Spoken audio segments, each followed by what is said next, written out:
mother gives birth to twin boys believing her struggles are over, until a routine DNA test changes everything.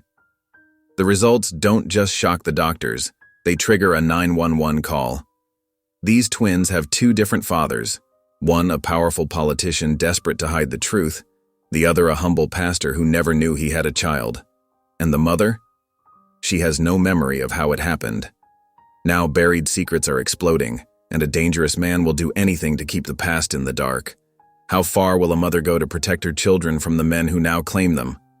Before we get into the story, comment below where in the world you are watching from today. The tick of the kitchen clock echoed through Carolyn Lawson's quiet home. She sat at her worn oak table, absently stirring her coffee long after the cream had blended in. The spoon clinked against the ceramic mug in a steady rhythm that matched her heartbeat. Steam rose in lazy curls, disappearing into the dim evening light that filtered through lace curtains, casting intricate shadows on the weathered tablecloth. 15 years of living alone had taught her to appreciate these silent moments. But tonight felt different. The silence pressed in around her like a heavy blanket, making her shoulders tense. Her house, with its familiar creaks and settling sounds, seemed to be holding its breath, as if anticipating something she couldn't quite name. Even the usual comfort of her evening routine felt hollow somehow. The sudden knock at the door made her jump, sloshing coffee onto the table. Carolyn's hand trembled as she wiped up the spill with a napkin, her movements jerky and uncertain. Another knock, more insistent this time, echoing through the house like a thunderclap. She hesitated at the door, her hand hovering over the knob. Living alone had made her cautious, perhaps overly so. Through the peephole, a distorted figure stood on her porch, shoulders hunched against the cold, shifting from foot to foot in a way that seemed somehow desperate. When she opened the door, time seemed to stop. There stood Lisa, her daughter, looking both familiar and like a stranger. Her dark hair was pulled back in a messy ponytail, her face pale and drawn, with shadows under her eyes that spoke of sleepless nights. But what made Carolyn's breath catch was the obvious roundness of Lisa's belly under her thin jacket, straining against the worn fabric. "I didn't know where else to go," Lisa muttered, hugging herself tightly. Her words formed small clouds in the cold air, and Carolyn noticed she was shivering slightly. Carolyn stepped back wordlessly, opening the door wider. The moment felt fragile, like a soap bubble that might burst if she moved too quickly or said the wrong thing. The weight of their shared history hung between them like an invisible wall. Lisa slipped inside, her movements careful and defensive, like a wounded animal seeking shelter. She stood awkwardly in the entryway, as if unsure of her place in this house she'd once called home, her eyes taking in the familiar surroundings with a mixture of recognition and wariness. "Why are you here?" Carolyn asked softly, trying to keep her voice neutral despite the storm of emotions in her chest. Her heart ached at the sight of her daughter looking so lost in a place that should have felt like home. Lisa's eyes darted around the room, looking everywhere but at her mother, scanning the walls as if searching for changes in the familiar family photos. "I needed somewhere to stay for a while."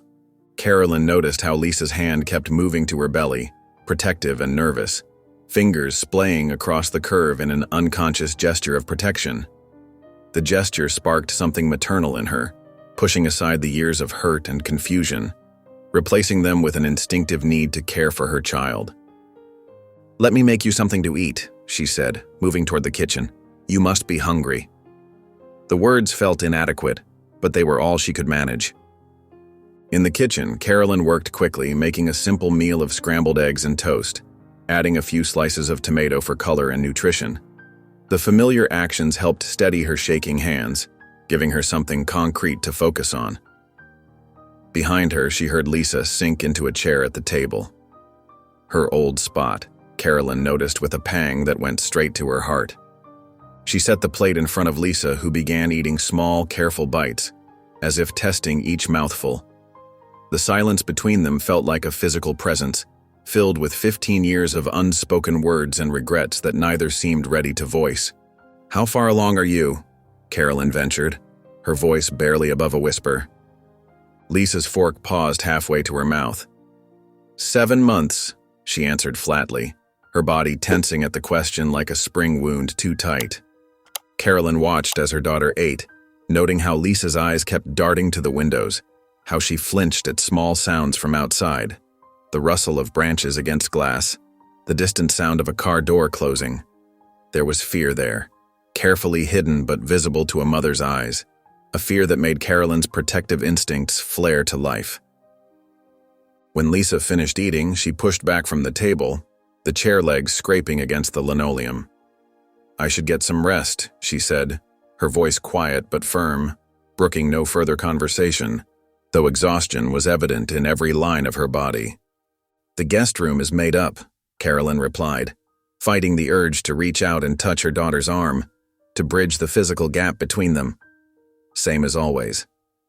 She'd kept the room ready all these years, though she'd never admitted that to anyone. She watched Lisa's retreating figure climb the stairs, each step slow and measured, one hand trailing along the wall for support. The sound of the guest room door closing echoed through the house like a final punctuation mark. Alone again in her kitchen, Carolyn sat with her cold coffee, the mug clutched between her hands as if seeking warmth. The house was no longer silent. She could hear the soft creaks of footsteps above, signs of life in rooms that had been empty for too long. But the distance between them stretched like a canyon, 15 years wide and just as deep, filled with questions she wasn't sure she was ready to ask. The tick of the kitchen clock echoed through Carolyn Lawson's quiet home. She sat at her worn oak table, absently stirring her coffee long after the cream had blended in. The spoon clinked against the ceramic mug in a steady rhythm that matched her heartbeat. Steam rose in lazy curls, disappearing into the dim evening light that filtered through lace curtains, casting intricate shadows on the walls she'd painted herself just last spring. 15 years of living alone had taught her to appreciate these silent moments, but tonight felt different. The silence pressed in around her like a heavy blanket, making her shoulders tense. Her house, with its familiar creaks and settling sounds, seemed to be holding its breath. Even the usual comfort of her well-ordered kitchen, with its neat row of spice jars and carefully arranged cookbooks, felt somehow wrong. A sharp knock at the door made her jump, coffee sloshing over the rim of her mug and creating a dark puddle on the worn tablecloth. Her heart skipped a beat. Nobody visited at this hour, not in their small town where everyone respected the unspoken rule about evening calls. Carolyn pushed back her chair, the legs scraping against the linoleum floor. She hesitated at the door, her hand hovering over the knob, while her mind raced through all the possibilities of who might be on the other side. When she finally opened it, the sight before her stole her breath away. Lisa, her Lisa, stood on the porch, one hand resting protectively over her swollen belly. Her daughter's face was drawn and pale, dark circles shadowing her eyes. The oversized jacket she wore couldn't hide her pregnant state, and she trembled in the cool evening air. Her dark hair, so like Carolyn's own, hung limply around her face. "I didn't know where else to go," Lisa muttered, hugging herself tighter. Her voice was rough, like she hadn't used it in days, and carried the weight of exhaustion. Carolyn stepped back wordlessly, opening the door wider. The space between them crackled with 15 years of unsaid words, of missed birthdays and holidays, of wounds that had never properly healed. The porch light cast harsh shadows across both their faces, highlighting the similarities they'd once tried so hard to deny. "Why are you here?" Carolyn asked softly, trying to keep her voice steady as Lisa perched on the edge of a kitchen chair like a bird ready to take flight. Her fingers gripped the back of another chair, steadying herself against the wave of emotions threatening to overwhelm her. "Just needed somewhere to stay," Lisa replied, her eyes fixed on the table's scratched surface. Her fingers traced invisible patterns on the wood, anything to avoid meeting her mother's gaze. A car passed outside, its headlights briefly illuminating the kitchen and making Lisa flinch. Carolyn's heart ached at the sight of her daughter's obvious distress. Whatever had brought Lisa here, it must have been serious. Her daughter had always been stubborn, just like her mother, people used to say. And coming back couldn't have been an easy choice. The last time they'd spoken, Lisa had sworn she'd never return. "Let me fix you something to eat," Carolyn offered, already moving toward the refrigerator. She pulled out eggs and bread, the familiar motions of cooking giving her hands something to do. The routine helped steady her racing thoughts. "When was the last time you had a proper meal?" Lisa just shrugged, one hand still resting on her belly, her wedding ring noticeably absent. As Carolyn scrambled eggs and made toast, she tried to make conversation. The butter sizzled in the pan, filling the awkward silence. "How far along are you?" she asked, keeping her tone light, careful not to sound too eager or demanding. 7 months, Lisa answered, her voice barely above a whisper. She flinched slightly at the question, drawing further into herself, her free hand unconsciously moving to protect her unborn child. The kitchen filled with the smell of buttered toast and warm eggs, but Lisa ate mechanically, pushing food around her plate more than eating it. Every attempt at conversation met with one-word answers or silence. Carolyn watched her daughter's defensive posture, the way she seemed to curl protectively around her unborn child, and felt her maternal instincts surge. Something was wrong, but she knew pushing for answers now would only make Lisa retreat further. The clock continued its steady ticking, marking each moment of strained silence between them. When the plate was half empty, Lisa stood abruptly, her chair scraping against the floor. "I'm tired. Is the guest room still?" "Same place it's always been," Carolyn replied softly. Clean sheets on the bed. She'd changed them just last week, a habit she'd maintained even when there was no one else around to care. She watched as Lisa disappeared down the hallway, her footsteps fading into the quiet house. The distance between them felt like an ocean, vast and deep. Carolyn remained at the kitchen table, listening to the unfamiliar sounds of another person moving about her home, wondering if her daughter's return was a beginning or just another goodbye waiting to happen. The half-eaten plate of food sat between them like a testament to all the things left unsaid. Back at home, Carolyn bustled around the kitchen, her excitement barely contained as she pulled out a notepad and pen. The afternoon sun streamed through the windows, casting a warm glow that didn't quite reach Lisa, who sat rigid in her chair at the table, her fingers fidgeting with the frayed edge of her sweater sleeve. "We could convert the spare room into a nursery," Carolyn said, jotting down ideas with quick, eager strokes. "It gets such lovely morning light. Perfect for 2 cribs, don't you think?" Her pen scratched across the paper as she sketched out rough floor plans. "And we should probably start thinking about names. Do you have any favorites? Maybe something traditional or—" Lisa's fingers traced invisible patterns on the wooden tabletop, her nail catching on an old water ring. "I haven't thought about it," she mumbled, her shoulders hunched as if trying to make herself smaller. "Well, we could look through some baby name books. I think I still have the one I used when—" Carolyn caught herself, the words dying in her throat. The memory of choosing Lisa's name felt suddenly inappropriate, a reminder of a time when she'd made all the decisions, right and wrong. "I don't want to discuss names right now," Lisa said flatly, each word measured and controlled. Carolyn watched her daughter's hands, noting how they twisted together nervously, skin turning red where her fingers dug in too hard. The joy she felt at the prospect of grandchildren dimmed as she observed Lisa's drawn face and distant eyes, dark circles beneath them suggesting sleepless nights. "Honey," Carolyn said softly, setting down her pen with deliberate care. "The baby's father, should we contact him? Does he know about—" "No." Lisa's response came sharp and quick, like a door slamming shut. Her whole body tensed, knuckles white where her hands gripped each other, shoulders drawing up toward her ears. "But Lisa, he has a right to—" "I said no." Lisa's voice cracked, raw emotion bleeding through her careful control. "I don't want to talk about him. Ever." Frustration bubbled up in Carolyn's chest, hot and familiar. Here she was trying to help, trying to share in what should be a joyful time, and Lisa was building walls higher with every attempt to connect. She pressed her lips together, swallowing the questions that threatened to spill out, tasting the bitterness of words unsaid. The kitchen clock ticked loudly in the silence between them, each second stretching painfully long. Outside, a car door slammed, making Lisa flinch violently. Carolyn noticed how her daughter's eyes darted to the window, checking, always checking like a hunted animal searching for threats. We need to prepare. Carolyn tried again, keeping her voice gentle, as if speaking to a frightened child. 2 babies will need twice everything. We should start planning. I can't do this right now, Lisa interrupted, pushing back from the table. Her chair scraped against the floor as she stood, the sound harsh in the quiet kitchen. I'm tired. I need to lie down. Carolyn watched helplessly as Lisa retreated to the guest room, her footsteps quick and light on the stairs, almost running. The house felt heavier somehow, weighted down with secrets Lisa refused to share, questions Carolyn didn't dare ask. Hours later, Carolyn woke suddenly in the darkness, her heart pounding for no apparent reason. For a moment, she wasn't sure what had roused her.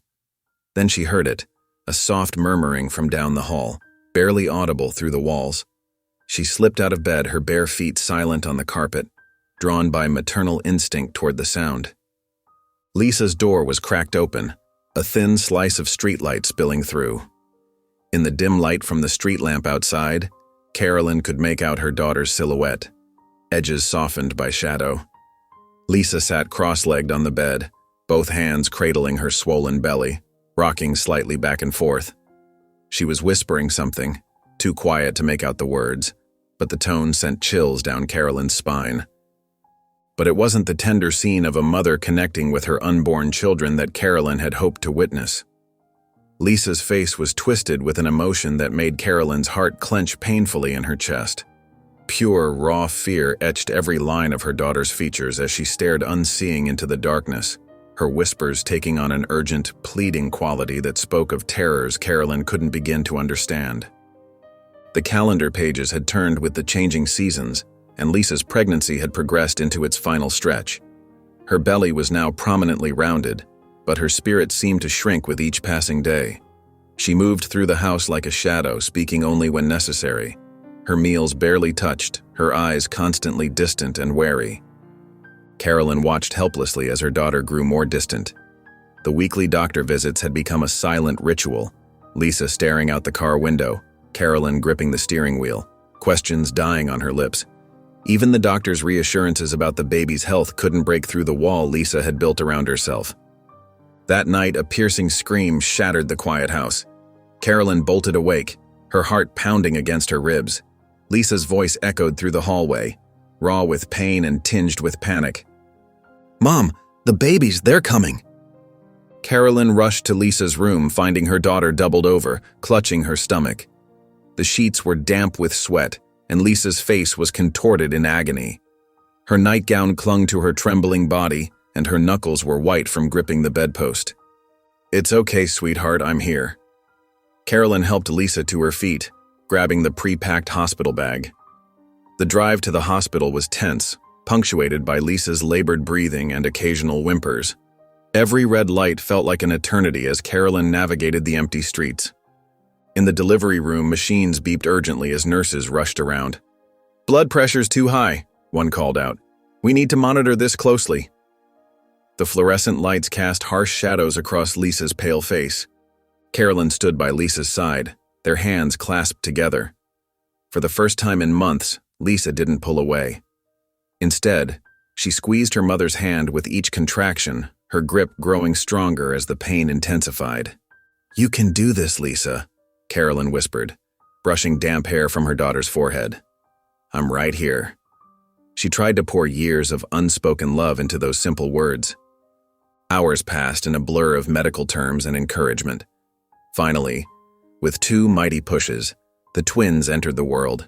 Small but strong, their cries filling the room like a symphony of new life. "They're beautiful," Carolyn breathed, tears streaming down her face as she watched the nurses clean and weigh the babies. 2 perfect little boys with wisps of dark hair and tiny, curled fists. Their faces were still scrunched from their journey, but they were the most precious sight she'd ever seen. Lisa lay back against the pillows, exhausted but alert. When the nurses brought the twins to her, she cradled them close, touching their faces with trembling fingers. Her eyes never left their faces, as if memorizing every detail. A nurse approached with a clipboard. "We'll need some information for the birth certificates," she said kindly. "The father's name?" Lisa's body tensed, her arms tightening around the babies. "There isn't one," she said flatly. "Just leave it blank."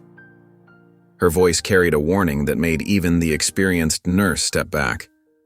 Carolyn noticed the sharp edge in Lisa's voice, the way her shoulders hunched protectively around the babies. The nurse nodded and moved away, but the moment had cast a shadow over the room, like a dark cloud passing over the sun. As night settled in, the hospital grew quiet except for the soft hum of machines and distant footsteps. Lisa hadn't let go of the twins, even to sleep. Her eyes kept darting to the door every time footsteps passed in the hallway. When a male nurse entered to check her vitals, she visibly flinched, pulling the babies closer to her chest. Carolyn watched from her chair beside the bed, concern growing in her chest. This wasn't just new mother anxiety. The way Lisa held the twins, so tightly, so desperately, spoke of something deeper, something darker. Her daughter's fear was almost palpable, filling the room like a heavy fog. The babies slept peacefully in their mother's arms, unaware of the fear that seemed to radiate from her. Every time the door opened, Lisa's whole body would tense, as if preparing for something, or someone, she dreaded. Her eyes, though tired, remained vigilant, scanning the room like a cornered animal searching for escape routes. The morning sun filtered through the hospital window, casting long shadows across the sterile room. The usual bustle of nurses and doctors filled the hallway outside, but inside, the atmosphere was thick with tension. Lisa sat propped up in her hospital bed, both newborn boys cradled in her arms. Her eyes never left them, watching their tiny chests rise and fall with each breath. Her fingers traced their delicate features, memorizing every detail of their perfect faces. Carolyn observed from her chair, noting how Lisa's shoulders tensed at every footstep that passed their door. Dark circles rimmed her daughter's eyes. She hadn't slept, despite the exhaustion of childbirth. The way she held the twins, protective and fierce, reminded Carolyn of a mother bear guarding her cubs. A nurse with kind eyes and graying hair entered the room with a warm smile. Her shoes squeaked softly against the linoleum floor. "Good morning. Would you like me to take the little ones to the nursery? You could get some rest." "No!" Lisa's response came too quickly, too sharply. She pulled the twins closer to her chest, her knuckles whitening. "They stay with me." The nurse's smile faltered slightly, but she nodded. "Of course, dear. Whatever makes you comfortable." She adjusted Lisa's water pitcher before quietly leaving the room. Later that morning, a pediatrician arrived, her white coat pristine and clipboard in hand. Lisa's body went rigid at the sight of the paperwork, her jaw clenching visibly. "We just need some basic information for the records," the doctor explained, pen poised. The fluorescent lights gleamed off her name badge. "The father's medical history would be helpful." "What's his name?" Lisa's eyes darted around the room, landing anywhere but on the doctor's face. Her fingers fidgeted with the hospital blanket.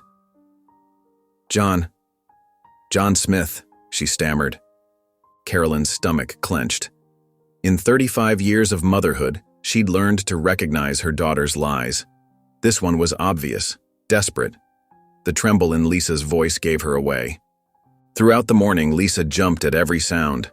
When footsteps approached, her hands would tighten around the babies. When voices carried from the hallway, she'd crane her neck to see who was coming. She refused to let the nurses take the twins even for routine checks, insisting they examine them right there in her arms.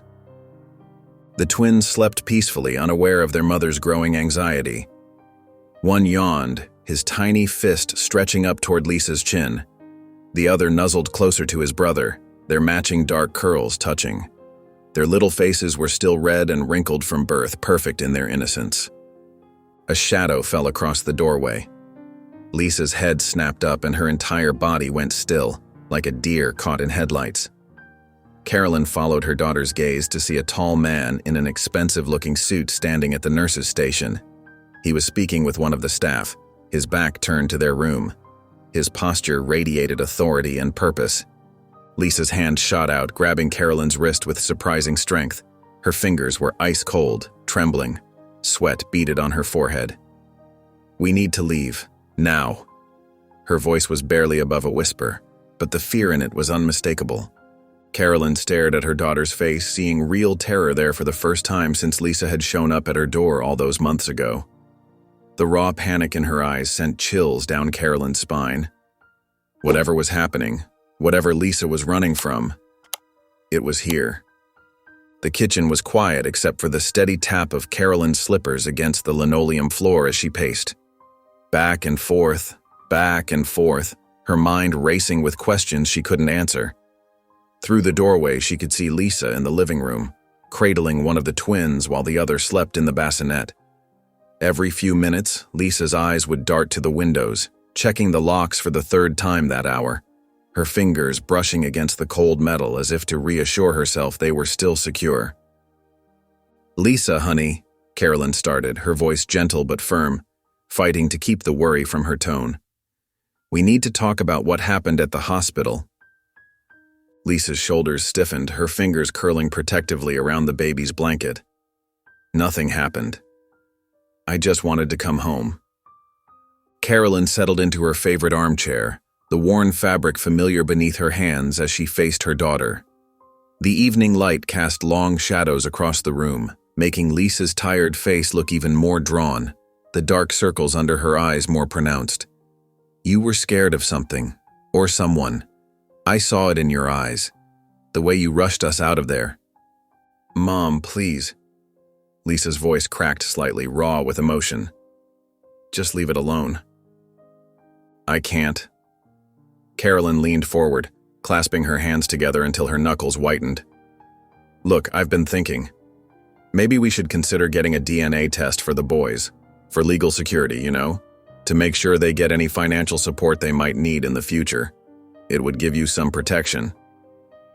The color drained from Lisa's face, leaving her pale as winter frost. She clutched the baby closer to her chest, shaking her head frantically, her whole body trembling. Absolutely not. "But sweetheart, it's just a simple test. It would protect you and the boys." "It's not that simple."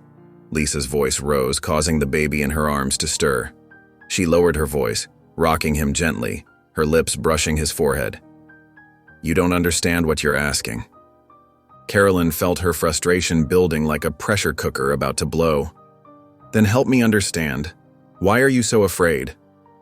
"Because you don't understand what's at stake," Lisa burst out, her words echoing in the quiet room. The outburst startled both babies, and they began to cry, their wails piercing the tension-filled air. Carolyn watched as Lisa tried to soothe both twins, her hands shaking as she picked up the second baby from the bassinet. There was real fear in her movements, in the way she held them close like they might disappear if she let go. In the desperate way she whispered comfort into their tiny ears. "Lisa," Carolyn said softly, her heart aching. "Whatever it is, we can face it together. But I can't help if you won't let me in. Let me be your mother again." For a long moment, Lisa said nothing. She just stared down at her sons, tears gathering in her eyes like morning dew. Finally, she whispered, her voice barely stronger than a breath. "If I do this, if I agree to the test, you have to promise me something." "Anything. Promise me you'll help me protect them no matter what, no matter who comes looking." Carolyn nodded, her heart breaking at the desperation in her daughter's voice.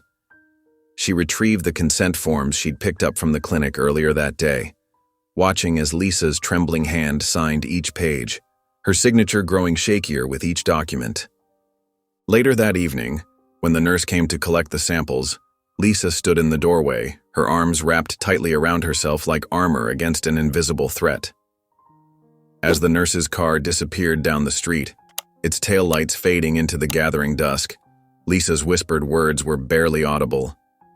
"Please, God, don't let the past find me." The prayer hung in the air like smoke, heavy with unspoken fears. The kitchen was quiet except for the steady tap of Carolyn's slippers against the linoleum floor as she paced. Back and forth, her mind racing with worry. The afternoon shadows stretched across the worn floor, marking time like a sundial. Through the doorway, she could see Lisa in the living room, cradling one of the twins while the other slept nearby in the bassinet.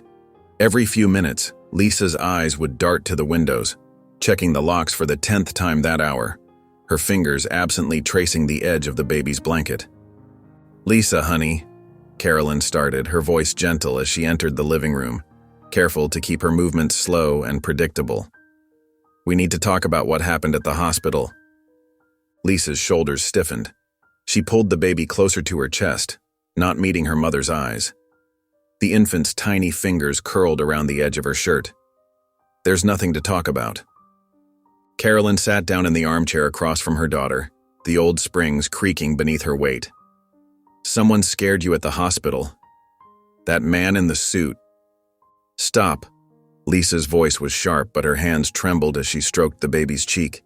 A thin sheen of sweat glistened on her forehead. Taking a deep breath, Carolyn tried a different approach, smoothing her hands over her worn cotton house dress. "I've been thinking about the baby's future. We should consider getting a DNA test done. For legal protection, you know? To make sure they get any financial support they might—" "No!" Lisa's outburst startled the baby in her arms, who began to whimper. She quickly soothed him, swaying gently, lowering her voice to a whisper. "No DNA tests. It's not that simple." "Then help me understand," Carolyn pleaded, leaning forward, the worry lines around her eyes deepening. "Why are you so afraid?" Lisa's face crumpled. "Because you don't understand what's at stake."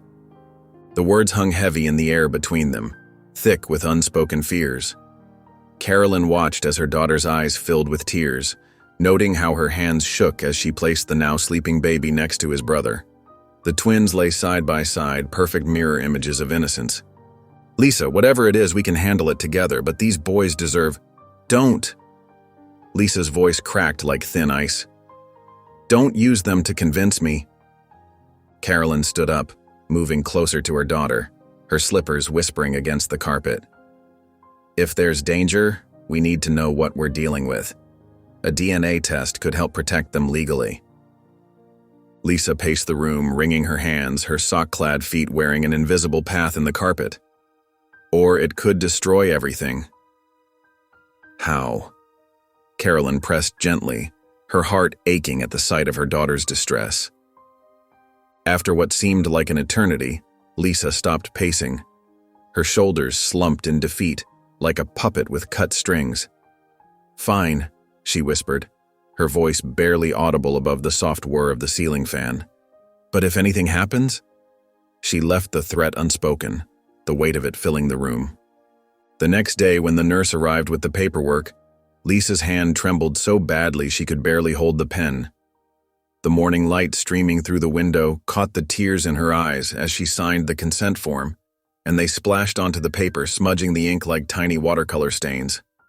They watched in silence as the nurse collected the samples and headed for the door, her white shoes squeaking against the floor. Just before she left, Lisa's whispered prayer was so quiet Carolyn almost missed it, the words floating like dust motes in the sunlight. "Please, God, don't let the past find me." The kitchen clock ticked steadily in the darkness, its sound amplified by the heavy silence that blanketed the room like a thick fog.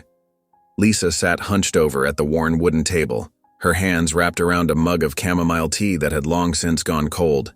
Her fingers trembled slightly, causing ripples in the untouched liquid that reflected the dim light above. The soft glow from the overhead light cast shadows across her face, deepening the worry lines that seemed etched there, making her look older than her years. Carolyn sat across from her daughter, arms folded tightly across her chest, fighting the urge to reach out and comfort her child. Her jaw was set, but her eyes held a mix of concern and determination that spoke of a mother's love.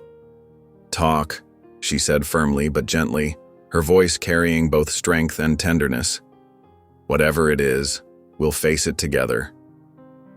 Lisa's breath caught in her throat, the sound sharp in the quiet kitchen. She closed her eyes, fighting back tears that threatened to spill onto her pale cheeks. When she opened them again, they were filled with a pain that made Carolyn's heart ache with an intensity she hadn't felt since Lisa was small. "It was at the spring charity gala," Lisa began, her voice barely above a whisper, as if speaking the words any louder might make them more real. "I was working as a server that night. Everything was normal at first. The usual crowd, fancy dresses, champagne flowing everywhere.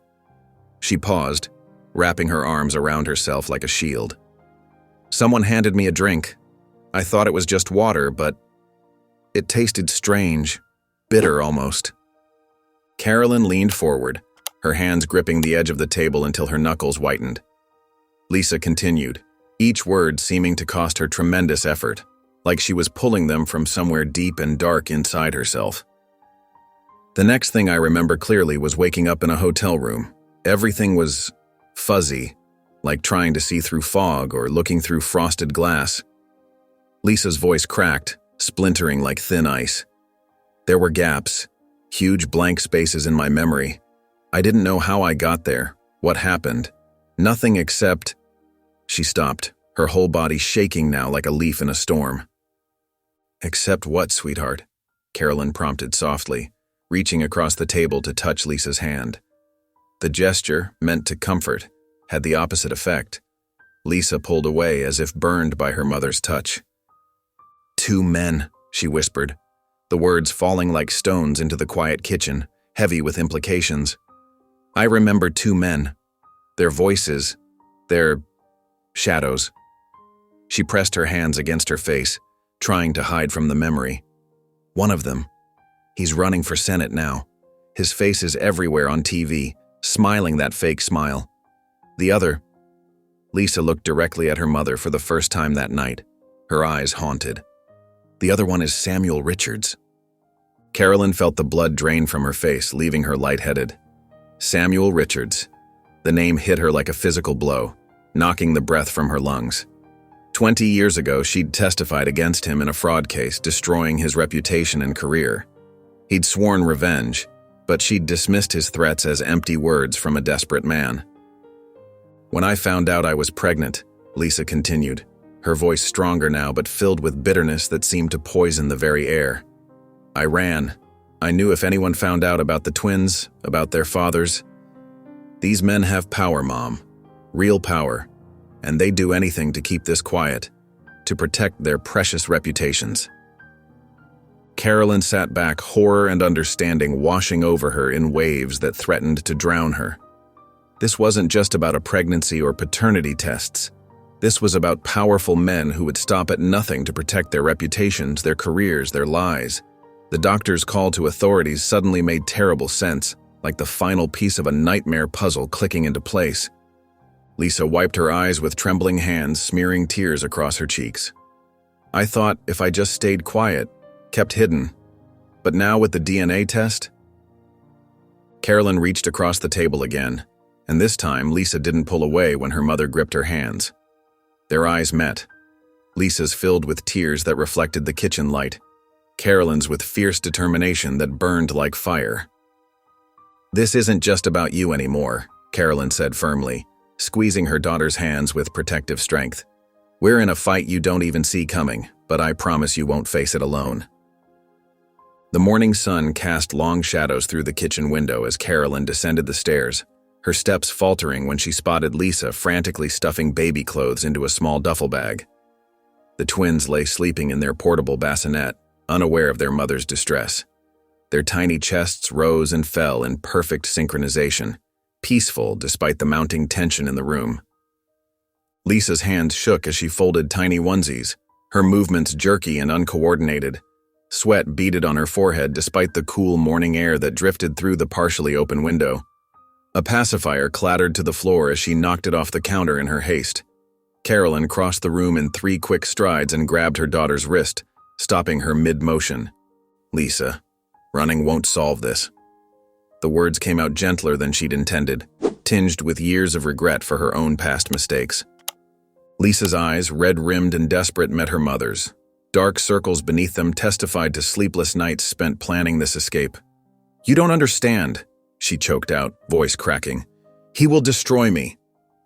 Carolyn set her jaw, determination hardening her features. Her grip on Lisa's wrist softened but didn't release. "Then we don't run. We fight." The drive to the politician's mansion was tense, with Lisa clutching the armrest so tightly her knuckles turned white. Each mile marker seemed to increase her anxiety. As they pulled up to the imposing estate, wrought iron gates and security cameras marked their arrival. The mansion loomed before them, all polished stone and pristine landscaping, with manicured hedges that seemed to mock their disheveled state. Lisa's breath came in short gasps as they stepped out of the car. The gravel crunched beneath their feet, each step feeling like a mistake. "This is a mistake," she whispered, wrapping her arms around herself, her thin sweater offering little protection against the morning chill.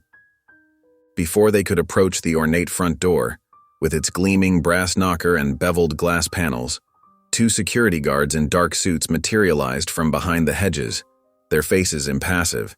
Their earpieces glinted in the morning light. "State your business," the taller one demanded, his hand resting casually near his hip, where the outline of a weapon was barely visible beneath his jacket. Carolyn lifted her chin, standing straight-backed and proud, channeling every ounce of maternal protection she possessed. "We need to speak to him. It's about the children." The guards remained unmoved, their stances rigid and unwelcoming like statues carved from stone. Lisa's trembling increased as she gripped Carolyn's arm, her nails digging through the fabric of her mother's sleeve, leaving half-moon impressions in the skin beneath. The crunch of expensive shoes on gravel drew their attention. A man in an impeccably tailored suit approached, his expression as cold as winter frost. The politician's personal lawyer, they recognized him from news coverage and countless press conferences where he'd defended his client's interests with ruthless efficiency. "We know why you're here," he said dismissively, adjusting his silk tie with manicured fingers. "You need to leave." Carolyn took a step forward, her voice steady despite her racing heart. The morning breeze ruffled her hair, but her resolve remained unshaken. "He has a right to know the truth." The lawyer's lips curved into a smile that never reached his eyes, cold and calculating behind designer frames. He leaned in close, his voice dropping to barely above a whisper, carrying the scent of expensive cologne. "You think he doesn't already know?" Lisa stiffened beside her mother, her face draining of color until it matched the pristine white columns of the mansion behind them. The revelation hit her like a physical blow. He knew? Then why hadn't he come forward? Why had he let her struggle alone all this time? Without another word, the lawyer reached into his breast pocket and withdrew a sealed legal envelope, crisp and official-looking. "Consider this a warning," he said, extending it toward them with perfectly practiced indifference. "Do not push this further." Lisa's hands trembled violently as she took the envelope, the heavy paper feeling like lead in her grasp. The expensive watermark caught the morning light as her fingers closed around it. The truth crashed over her like a wave. The politician had known about the twins all along. And now, before they could even speak their piece, he was moving to silence them, wielding his power like a weapon against their desperate attempt at justice. The morning sun cast long shadows through the kitchen window as Carolyn descended the stairs, her steps faltering when she spotted Lisa frantically stuffing baby clothes into a small duffel bag. The twins lay sleeping in their portable bassinet, unaware of their mother's distress. Their tiny chests rose and fell in perfect synchronization, a peaceful contrast to the chaos unfolding around them. Lisa's hands trembled as she folded tiny onesies, her movements jerky and desperate.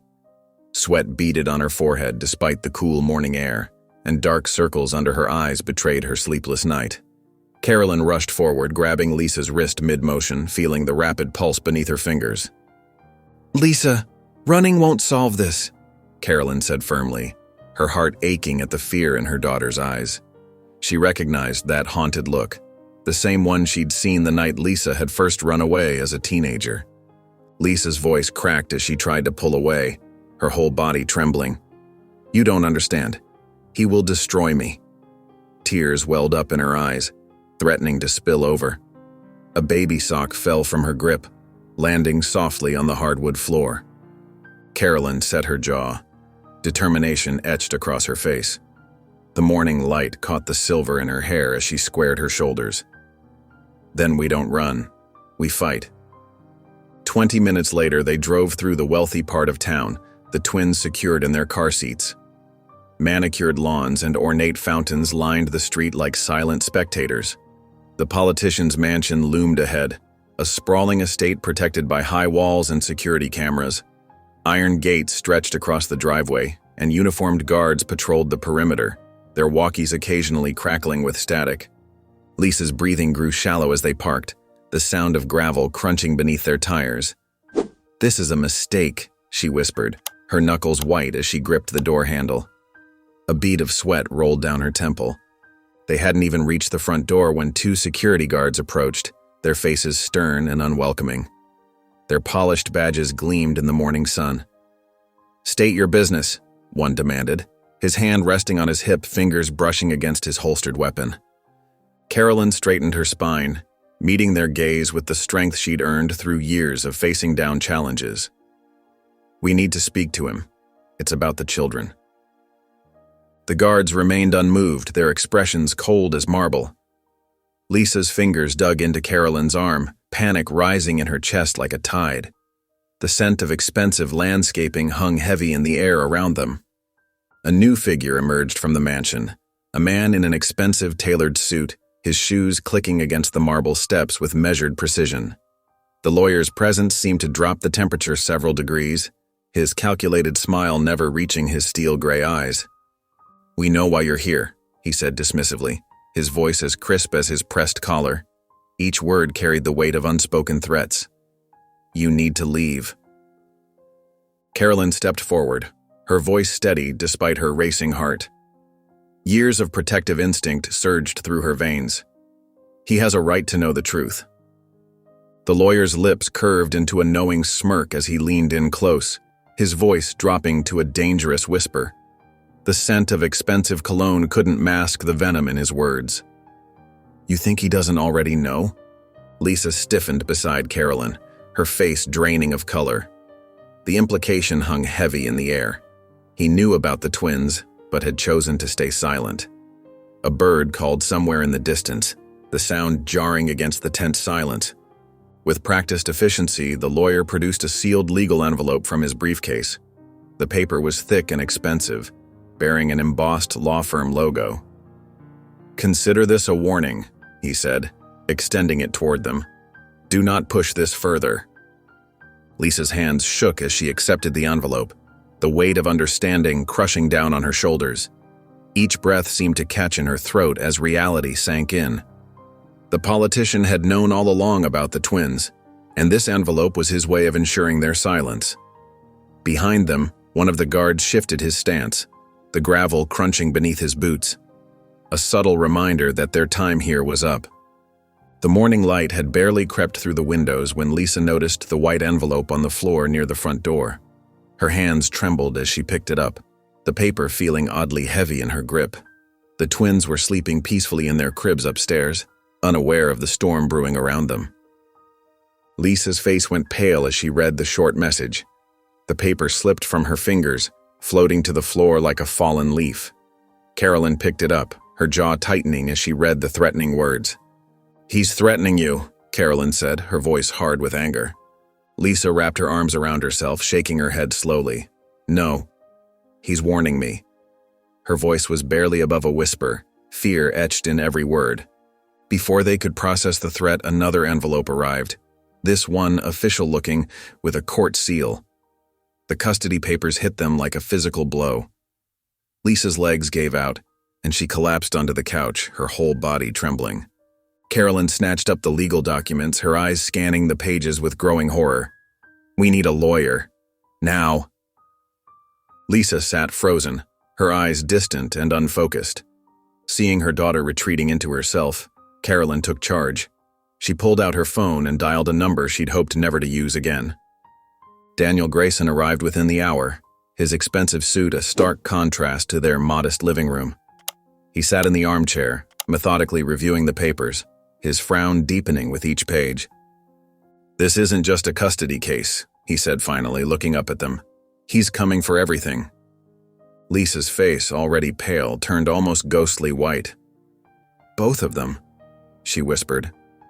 "But how can he—" "He's not just fighting for his biological son," Daniel confirmed, his voice grim. "He's going after both twins, Carolyn reached over and gripped Lisa's hand tightly. "We fight," she said firmly, her voice steady despite the fear in her heart.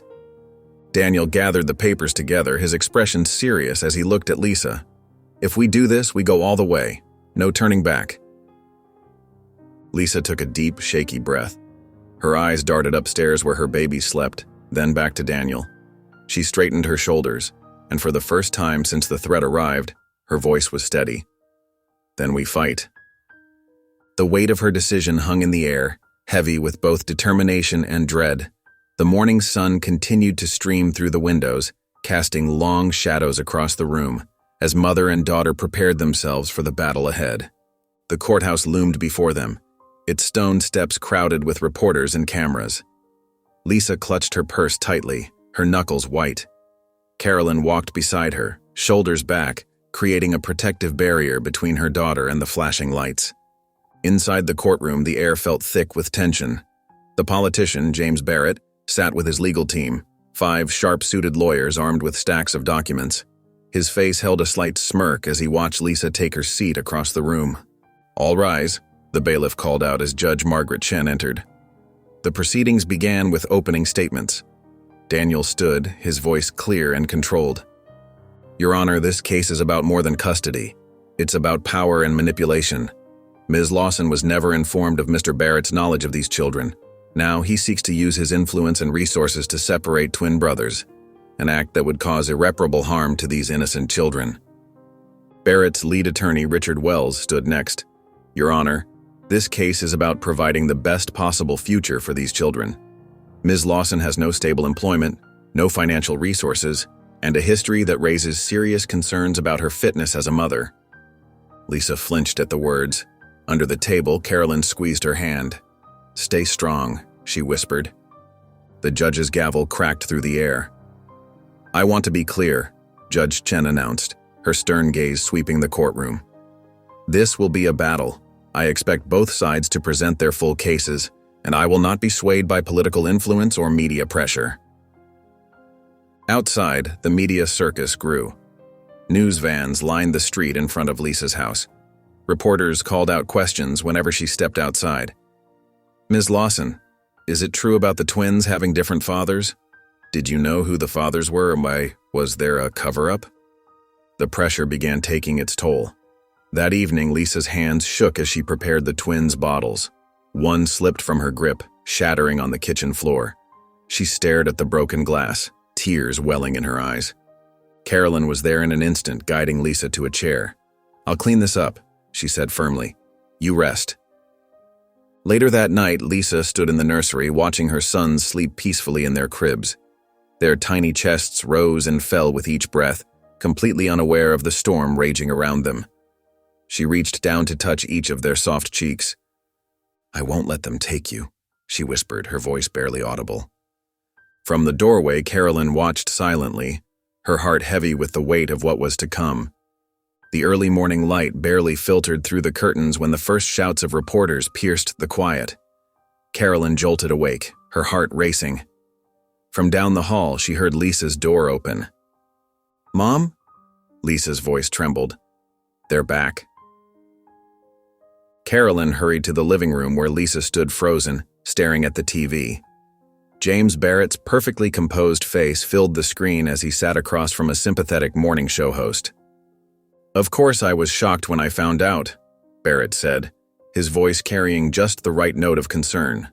"As a father, my first thought was for my son's well-being.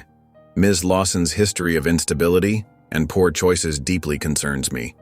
Lisa's hands shook as she gripped the remote. The host nodded sympathetically while Barrett continued his carefully crafted narrative. "I only want what's best for my child. Any father would understand that." He paused, his expression grave.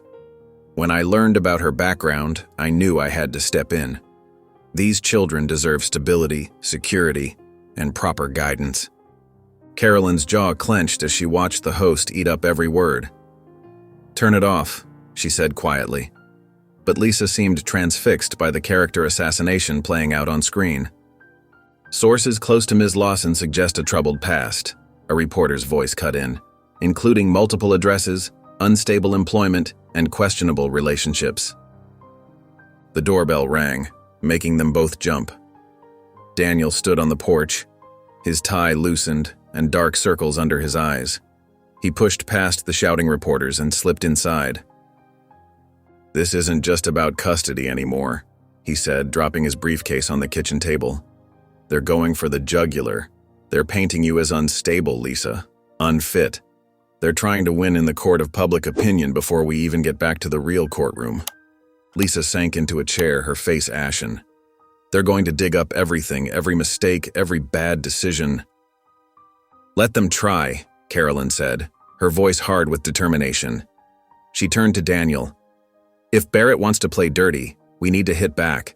There has to be something in his past, something he doesn't want exposed." "Mom, no," Lisa protested. "He's too powerful. He'll destroy us." "He's already trying to destroy you," Carolyn shot back. She met Lisa's frightened gaze with steel in her eyes. "We need to fight back, and I know where to start." The coffee shop was nearly empty when Carolyn met Patrick Lewis. The former journalist looked older than his years, worry lines etched deeply around his eyes. He stirred his coffee absently, avoiding her gaze. "I shouldn't be talking about this," he muttered, glancing around the quiet cafe. Carolyn leaned forward. "Please, Patrick. My daughter's future depends on what you know about Barrett." Patrick set down his spoon with a quiet clink. "Look, there was this woman, about 8 years ago, young intern at the state capitol." He rubbed his temples. "She came to me with a story." "What kind of story?" Carolyn pulled out her phone, hitting record discreetly. "Similar to your daughter's. Barrett. He had a pattern. Getting women alone, drinks that didn't taste quite right." Patrick's voice dropped lower. "But before I could verify everything, she disappeared. Just vanished. Next thing I knew, she'd moved across the country, signed some kind of agreement." Carolyn's hands trembled slightly as she processed this information. He silenced her. "Money talks," Patrick said grimly, "and Barrett has plenty of it." While Carolyn gathered evidence, Lisa sat alone in her kitchen, staring at the legal notice that had arrived that morning. The words blurred before her eyes. Mental health evaluation required, psychological assessment, fitness for custody. Her chest felt tight, each breath harder than the last. The twins slept peacefully in their cribs upstairs, unaware of how their world might change. Lisa stumbled up to the nursery, her legs barely supporting her. She sank to the floor between their cribs, reaching out to touch each of their tiny hands. Tears streamed down her face as she pulled out a piece of paper and began to write with shaking hands. "I, Lisa Lawson, hereby voluntarily relinquish custody." The front door opened and closed. Footsteps on the stairs. Carolyn appeared in the doorway, her expression shifting from triumph to horror as she saw what Lisa was writing. She crossed the room in 3 quick strides, snatching the paper from Lisa's hands. "What are you doing?" "I can't fight him," Lisa sobbed, curling in on herself. "He's too powerful. He'll destroy me." "No!" Carolyn crumpled the paper in her fist, her voice fierce. "You don't get to give up. Not now. Not after everything." Lisa looked up at her mother through tear-filled eyes. "I don't know if I can win this." The night wrapped around the house like a thick blanket as Carolyn found Lisa sitting on the living room couch, her shoulders slumped in defeat. The torn pieces of the custody letter lay scattered on the coffee table between them. Carolyn took a deep breath, her heart aching at the sight of her daughter's pain. "Look at me, Lisa," Carolyn said, her voice firm but gentle. When Lisa finally raised her eyes, Carolyn saw the same scared little girl who used to hide in her closet during thunderstorms. "You are not giving up. Not on my watch." "Mom, I'm just so tired," Lisa whispered, her voice cracking. Carolyn moved closer, taking Lisa's trembling hands in hers. "I need to tell you something. Something I should have said years ago." She paused, fighting back tears. "I failed you as a mother. When you needed me most, I wasn't there." Lisa tried to pull away, but Carolyn held on tight. "Remember when you were 17? When those girls at school spread those awful rumors about you?" Carolyn's voice shook. I should have fought for you. Instead, I worried about what the neighbors would think. I let you face that alone." The room grew quiet except for Lisa's soft sobs. Carolyn continued, "I watched you pack your bags that night, and I did nothing. Nothing. Because I was too proud, too concerned with appearances." She squeezed Lisa's hands. "But that's not who you are. You're fighting for your babies the way I should have fought for you." Lisa wiped her eyes with the back of her hand. "But what if I'm not strong enough?" "Mistakes don't define us, Lisa. Giving up does." Carolyn's voice grew stronger. "And you are not giving up. You're not broken. You're not damaged. You're a mother protecting her children." Something shifted in Lisa's eyes, a spark of determination breaking through the fear. She stood up, gathering the torn pieces of the custody letter. Walking to the fireplace, she dropped them in, watching as the flames consumed her moment of weakness. The doorbell rang and Daniel appeared, clutching his briefcase. His face was bright with purpose. "We've got something," he announced. "The politician's past. It's not as clean as he pretends. We have testimonies, documents, everything we need to shake his perfect image." Lisa straightened her shoulders, and for the first time in days she looked ready for battle. The fear was still there, but now it was overshadowed by something stronger: resolve. Later that night, as the house settled into silence, Carolyn led Lisa to her room.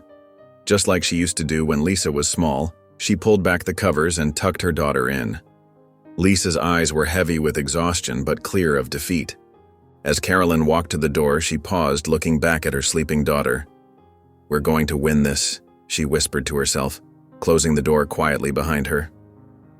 The morning sun filtered through the courthouse windows, casting long shadows across the polished marble floors. The air buzzed with tension as reporters packed the courtroom, their cameras clicking like hungry insects. Lisa stood at the defendant's table, her hands trembling but her chin lifted high. Beside her, Daniel arranged his papers with measured precision. The politician, Charles Bennett, strode in wearing an impeccable navy suit. His silver hair caught the light, and his practiced smile never wavered as he took his seat.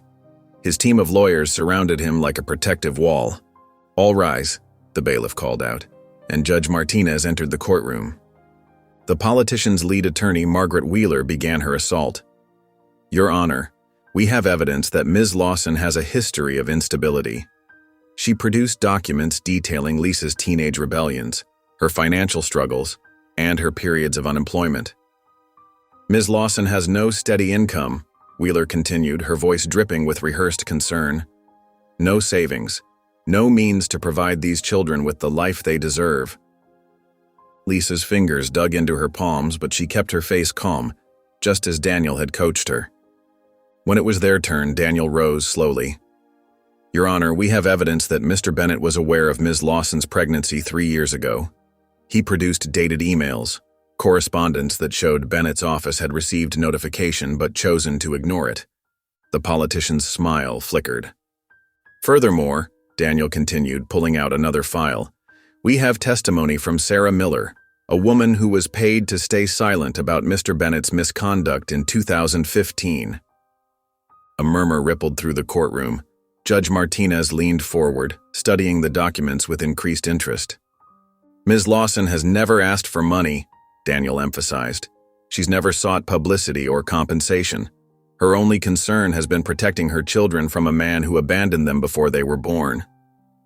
The judge's eyes moved between Lisa and Bennett, weighing each word carefully. Throughout the proceedings, Carolyn sat in the front row, her hands clasped tightly in her lap. She watched her daughter stand firm against the accusations, pride swelling in her chest. When the judge called for a recess, the courtroom erupted in whispered conversations. As people filed out, Bennett broke away from his legal team. He approached Lisa, his expensive cologne filling the space between them. "You don't know what you've started," he whispered, his voice low and threatening. Lisa met his gaze steadily, refusing to back down. "Neither do you," she replied, her voice clear and strong. The morning sunlight streamed through the tall courthouse windows, casting harsh shadows across Lisa's face as she walked into the packed courtroom. Camera flashes exploded like lightning, making her squint. Her navy blue dress felt too tight around her throat, but she forced herself to breathe steadily. "You've got this," Carolyn whispered, squeezing Lisa's hand. The warmth of her mother's touch anchored her, keeping the panic at bay. Across the aisle, the politician sat like a statue, his expensive suit crisp and perfect. His cold eyes followed Lisa's every move, making her skin crawl. But she refused to look away. The politician's lead attorney, Mr. Harrison, rose from his chair with predatory grace. His voice filled the courtroom, dripping with carefully crafted concern. "Your Honor, let's examine Ms. Lawson's history of poor decisions," he began, pacing before the judge. At 17, she ran away from home. No steady employment, no permanent address. A pattern of instability that continues to this day. Lisa's hands clenched in her lap as Harrison pulled out document after document, laying bare every mistake she'd ever made. Each word felt like a knife, twisting deeper. "And most concerning," Harrison continued, "she deliberately deceived medical professionals about the father's identity. How can we trust someone who shows such blatant disregard for the truth?" Lisa's throat tightened. Tears threatened to fall, but she blinked them back. Beside her, she could feel Carolyn's anger radiating like heat. Daniel stood, his voice steady and clear. "Your Honor, my client has never sought financial gain. She's created a loving, stable home for these children. While Mr. Thompson," he gestured to the politician, "knew about this pregnancy for months and did nothing. He only showed interest when forced by DNA evidence." Lisa watched the judge's pen move across his notepad, his expression unreadable.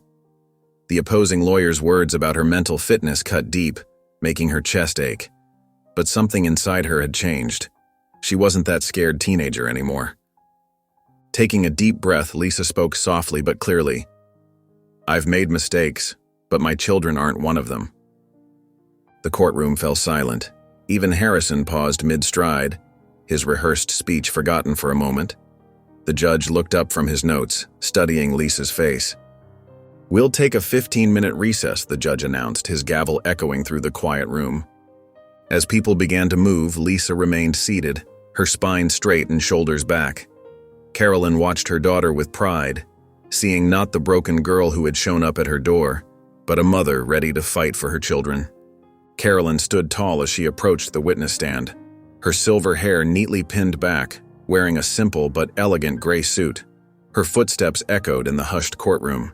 As she placed her hand on the Bible and took her oath, her voice rang clear and steady. The politician's lawyer, Mr. Harrison, approached with a predatory smile. "Mrs. Lawson, isn't it true that your daughter ran away from home at 17? "Yes," Carolyn answered, her hands folded calmly in her lap. "And you had no contact with her for 15 years, correct?" "That's correct." Harrison paced before the stand.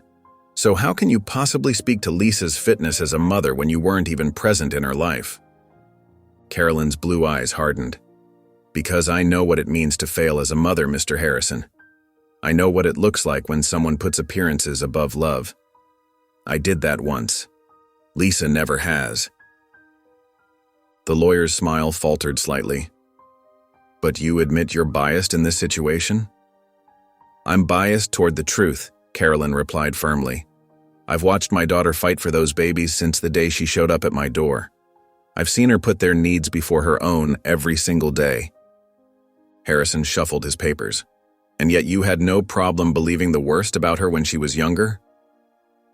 "My greatest shame," Carolyn said, her voice thick with emotion, "was caring more about what others thought than what my daughter needed. But Lisa?" She turned to face the judge directly. "Lisa has never made that mistake. She's never once put her own comfort above her children's welfare." The courtroom grew still as Carolyn continued, her voice gaining strength. "A man who hides behind power to erase his sins has no right to call my daughter unfit." Murmurs rippled through the gallery. The politician shifted in his chair, his jaw clenching. His lawyer tugged at his collar, clearly uncomfortable. "No further questions, Your Honor," Harrison muttered, retreating to his seat. As Carolyn stepped down from the witness stand, she held her head high. Lisa sat at the defense table, tears streaming down her face. When the judge called for a brief recess, mother and daughter found a quiet corner of the courtroom. "Thank you, Mom," Lisa whispered, her voice trembling. Carolyn squeezed her daughter's hand. "We're not done yet." The morning sun filtered through the courthouse windows as Daniel rose from his chair, a thick manila folder in his hands. The politician sat back in his chair, looking bored and confident. But Carolyn noticed a slight twitch in his left eye. "Your Honor," Daniel began, his voice steady and clear, "I'd like to present new evidence that directly speaks to the character of the plaintiff." The politician's lawyer jumped to his feet. "Objection, Your Honor. This is irrelevant to the custody case." "On the contrary," Daniel countered, "this evidence demonstrates a pattern of behavior that's extremely relevant to the welfare of these children." The judge adjusted his glasses. "I'll allow it. Proceed, Mr. Grayson." Daniel opened the folder and began laying out documents on the evidence table. These are sworn statements from 3 different county officials, detailing how they were pressured to destroy records of previous complaints against the plaintiff. The politician's smug expression faltered. His lawyer leaned over, whispering urgently in his ear. "Furthermore," Daniel continued, pulling out more papers, "we have documented evidence of at least 5 separate instances where women were coerced into signing non-disclosure agreements after reporting inappropriate behavior." Gasps echoed through the courtroom. Reporters scribbled frantically in their notebooks. "And finally," Daniel said, holding up a stack of legal notices, "these are copies of cease and desist letters sent to various individuals over the past decade, all following the same pattern: threats of legal action to maintain silence." The judge leaned forward, his interest clearly piqued. "Are you suggesting, Mr. Grayson, that these actions reflect on the plaintiff's fitness as a parent?" "I'm suggesting, Your Honor, that a man who systematically silences and intimidates others should not be granted custody of children." The politician's face had turned an alarming shade of red. His lawyer stood again, waving his hands. "Objection. This is character assassination, Your Honor." But the damage was done. The courtroom buzzed with whispers. Reporters were already slipping out, phones in hand. "I need time to review these documents thoroughly," the judge announced, tapping his gavel. "Court will recess for 1 hour." The politician shot up from his chair, nearly knocking it over. Without a word to his legal team, he stormed toward the exit, his expensive shoes clicking against the marble floor. Lisa reached for Carolyn's hand under the table, squeezing it tightly. Their eyes met, and for the first time since the trial began, they allowed themselves to feel a glimmer of hope. The afternoon sun cast long shadows across the courtroom as Samuel Okoye approached the witness stand. His steps were measured, his posture dignified despite the weight of the moment. He wore a simple black suit, pressed and neat, his clerical collar a stark white against his dark skin. Lisa's breath caught as she watched him take the oath. Carolyn squeezed her daughter's hand, remembering how wrong she'd been about this man years ago. "Please state your name for the record," Daniel requested. "Samuel Okoye," he answered, his Nigerian accent gentle but clear. "I am the pastor at Grace Community Church." "And what is your connection to this case, Mr. Okoye?" Samuel's eyes softened as he glanced at the twins sleeping in their carrier beside Lisa. "I recently learned that I am the biological father of one of those beautiful boys." The politician shifted in his seat, clearly uncomfortable with Samuel's peaceful presence. "When did you first learn about your son?" Daniel asked. "Only after the DNA test results," Samuel replied, his voice tinged with regret. "If I had known about the pregnancy, about my child, I would have been there from the very beginning. Every child deserves a father's love." The simplicity and sincerity of his words seemed to fill the courtroom. Several jurors nodded unconsciously. "And what are your intentions now, Mr. Okoye?" Samuel leaned forward slightly. "I want to be in my son's life, but not to take him away from his mother or separate him from his brother. These boys need their mother's love, and they need to stay together. I only wish to add to their lives, not subtract from them." The judge studied Samuel carefully. "Mr. Okoye, why didn't you come forward earlier when you learned about Ms. Lawson's pregnancy?" Samuel's expression grew solemn. "Your Honor, 15 years ago I was falsely accused of a crime I didn't commit. Men in positions of power, men like the plaintiff, made sure my voice wasn't heard. They didn't want someone like me to have justice. He paused, his words carrying weight. I lost everything then. My reputation, my first church, my community's trust. It took years to rebuild my life. The courtroom remained silent, absorbing his words. Even the usually restless reporters seemed captivated by his testimony. But you rebuilt, the judge observed. Yes, through faith and service to others? Samuel nodded. That's why I'm here today. Not to seek revenge or power, but to offer love and support to my child and his mother. Carolyn watched as Lisa wiped tears from her eyes. Her daughter's shoulders had relaxed slightly, as if some invisible burden had lightened. For the first time since this battle began, Lisa didn't look completely alone. The politician's lawyer stood to cross-examine, but Samuel's calm demeanor never wavered. Each answer was thoughtful and honest, making the lawyer's aggressive questioning seem harsh and unnecessary. When Samuel finally stepped down from the witness stand, his eyes met Lisa's. In that brief moment of connection, something shifted in the courtroom's atmosphere. The contrast between the two fathers couldn't have been more stark, one seeking control through power and intimidation, the other offering support through genuine love and understanding. The morning sun filtered through the courthouse windows, casting harsh shadows across the politician's face as he strode to the witness stand. The room hummed with whispers and the furious scratching of reporters' pens. Lisa's fingers tightened around Carolyn's hand, her knuckles white with tension. I swear to tell the truth, the whole truth, and nothing but the truth, the politician recited, his voice smooth as silk. He adjusted his expensive tie, a hint of his usual smugness still clinging to his features. Your Honor, he began, his practiced charm on full display. I want to be clear. These accusations against me are nothing but desperate attempts to tarnish my reputation. Ms. Lawson is trying to exploit my position for her own gain. Lisa trembled slightly, but Carolyn's steady presence kept her grounded. The politician's gaze swept over them dismissively. Everything being said about my past is fabricated. I'm a public servant, dedicated to my community. My only concern here is the welfare of my child. Daniel rose slowly, holding a thick manila folder. Let's discuss your dedication to community service, shall we? He approached the stand, laying out document after document. These are sworn statements from 3 different women, all silenced through legal threats and payoffs.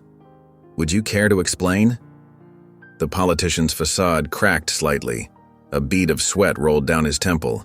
Those documents are clearly forged. This is ridiculous. Your Honor, Daniel interrupted.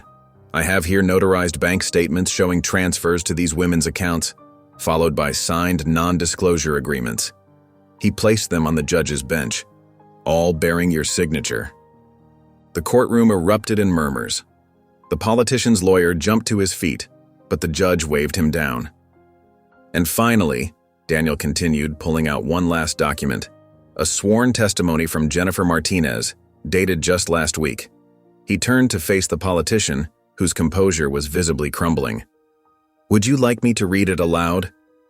The politician's hands gripped the witness stand, his knuckles white. His carefully constructed world of power and control was unraveling thread by thread. Ms. Martinez details how you used similar tactics to silence her 3 years ago, Daniel continued, his voice steady and clear. Her testimony has been corroborated by multiple witnesses.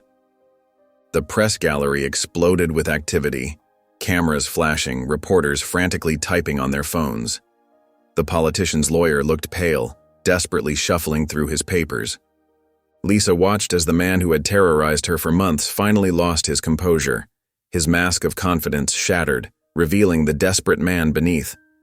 The courtroom buzzed with shocked whispers and the constant click of cameras.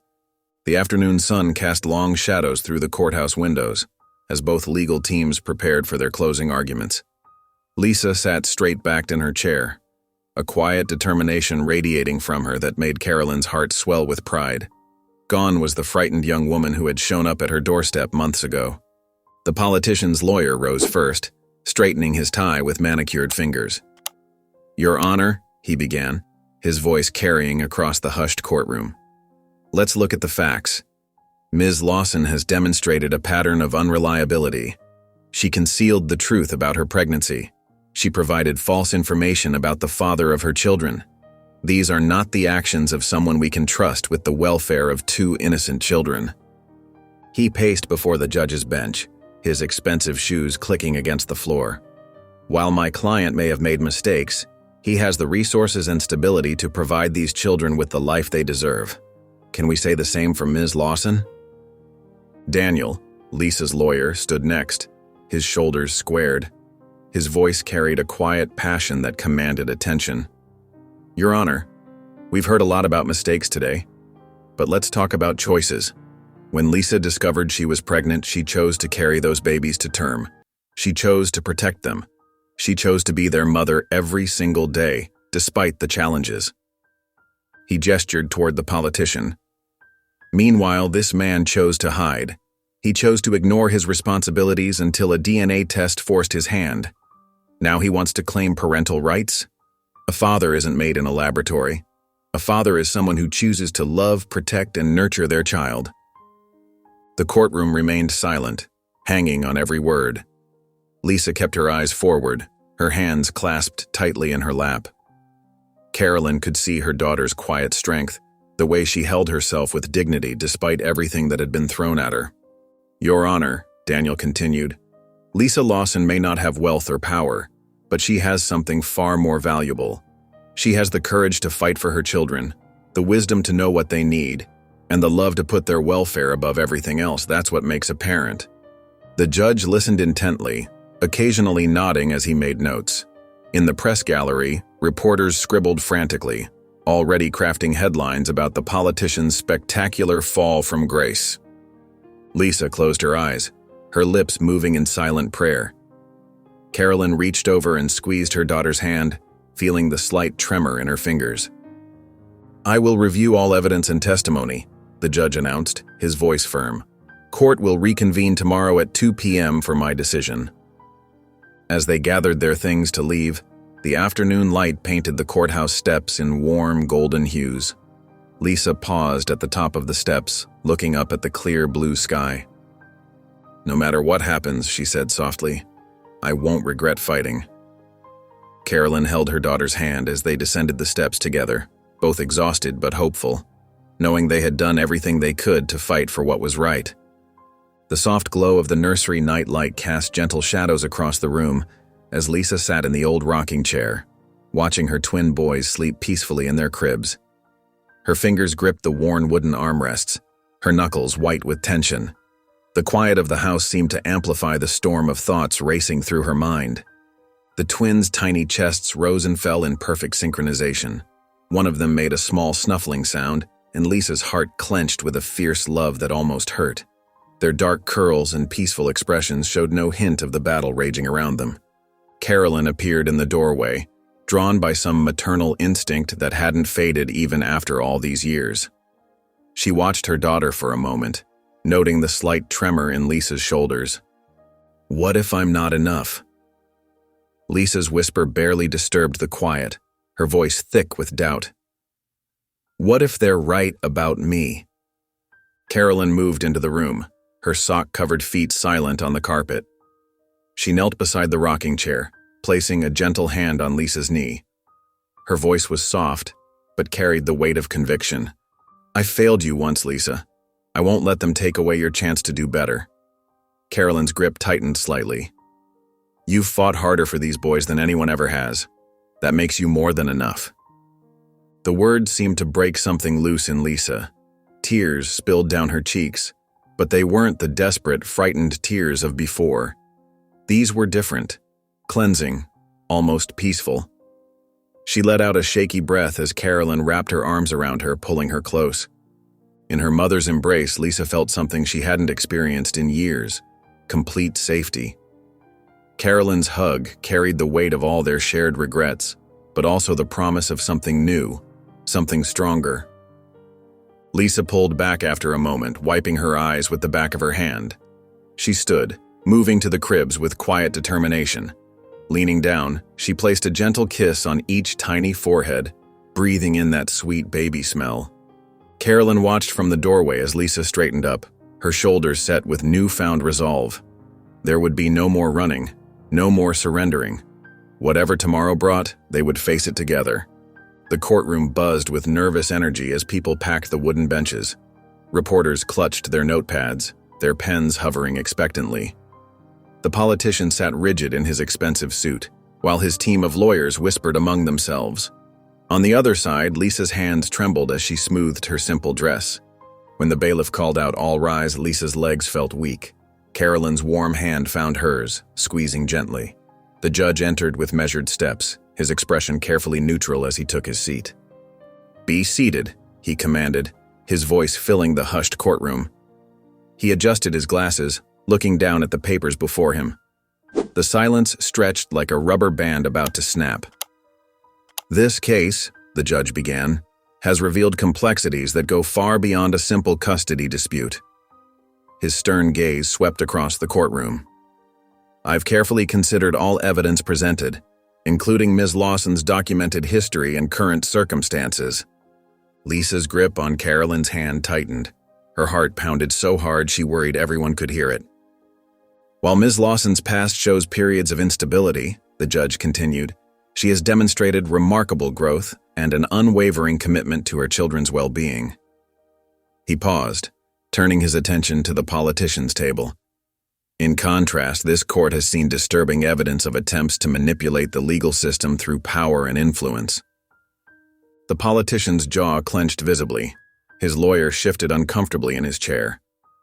"Therefore," the judge's voice grew firmer, "it is the finding of this court that Lisa Lawson shall retain full custody of both children.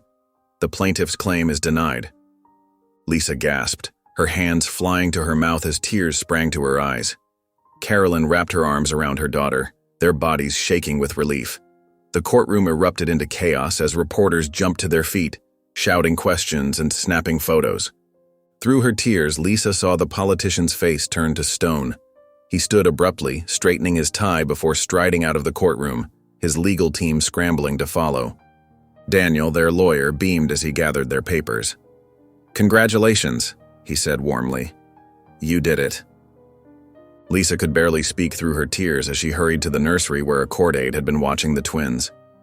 She gathered them in her arms, holding them close as tears streamed down her face. "You're safe," she whispered against their soft hair. "You're safe now." Carolyn stood in the doorway, watching her daughter and grandsons with a rare smile tugging at her lips. They had done it. They had won. The courthouse steps were a blur of flashing cameras and shouting voices as Lisa stepped out into the bright afternoon sun. She held her twins close, their tiny bodies warm against her chest as reporters swarmed around them like hungry wolves. Microphones thrust forward from every direction, while questions pelted them like hail. "Ms. Lawson, how do you feel about the verdict? What message do you have for the politician? Will you pursue further legal action?" Carolyn moved swiftly, positioning herself between Lisa and the press. Her mother's protective instinct, once dormant for so many years, now blazed fierce and strong. She spread her arms wide, creating a human shield as Daniel stepped forward with practiced authority. "No comment," he declared firmly, his voice cutting through the chaos. "Please step back and give my client space." Through the sea of bodies and cameras, Lisa caught sight of the politician across the street. He yanked open his car door with barely contained fury, his perfectly tailored suit doing nothing to hide the tension in his shoulders. A bold reporter darted toward him, shoving a microphone in his face. "Sir, will you appeal the decision?" The politician froze. Slowly, he turned, his cold eyes finding Lisa through the crowd. The hatred in his gaze was palpable, a silent promise of revenge that made her chest tight. But something had changed in Lisa. Where once she might have cowered, now she lifted her chin defiantly. With deliberate calmness, she turned away from him, focusing instead on soothing her fussing babies. "This way," Daniel guided them through the crowd toward their waiting car. The twins were crying now, disturbed by the commotion. Lisa slid into the back seat, carefully securing them in their car seats while Carolyn took the wheel. Daniel closed the door firmly behind them, muffling the shouted questions from the press. As they pulled away from the courthouse, Lisa felt the tension slowly drain from her shoulders. Carolyn reached over, her warm hand finding Lisa's arm and squeezing gently. "It's over," Carolyn whispered, her voice thick with emotion. Lisa exhaled deeply, feeling tears prick at her corners of her eyes. For the first time since she'd discovered she was pregnant, she felt truly free. The weight of fear that had become so familiar it was almost comfortable finally lifted from her chest. That evening, Lisa sat on her mother's couch, watching the news coverage of the trial. The anchor's voice filled the living room as footage played of the politician's hasty exit from the courthouse. In a shocking turn of events, prominent politician James Harrison lost his bid for custody today, amid mounting evidence of past misconduct. Sources say several women have now come forward with similar stories. Lisa clicked off the TV, watching the screen fade to black. The politician's carefully constructed world was crumbling, his reputation unraveling thread by thread before a national audience. But Lisa felt no satisfaction in his downfall, only relief that she had won back her life and her children's future. The morning sun filtered through the stained glass windows of the church, casting colorful shadows across the wooden pews. Lisa stood at the entrance, her heart hammering in her chest as she held her twins close. The text from Samuel had surprised her, his gentle request to meet catching her off guard. The church was quiet except for the soft footsteps of Samuel Okoye as he approached. He looked different from the confident pastor she'd seen at the pulpit. Now his shoulders were slightly hunched, his hands fidgeting with nervous energy. "Thank you for coming," he said softly, maintaining a respectful distance. Lisa nodded, unable to find words. One of the twins stirred, making a small sound that echoed in the empty church. Samuel knelt slowly, his eyes fixed on the babies. "May I?" he asked, his voice thick with emotion. Lisa hesitated for a moment, then stepped closer. Samuel reached out with trembling fingers toward his biological son, tears gathering in his eyes. "I don't want to take him from you," he whispered.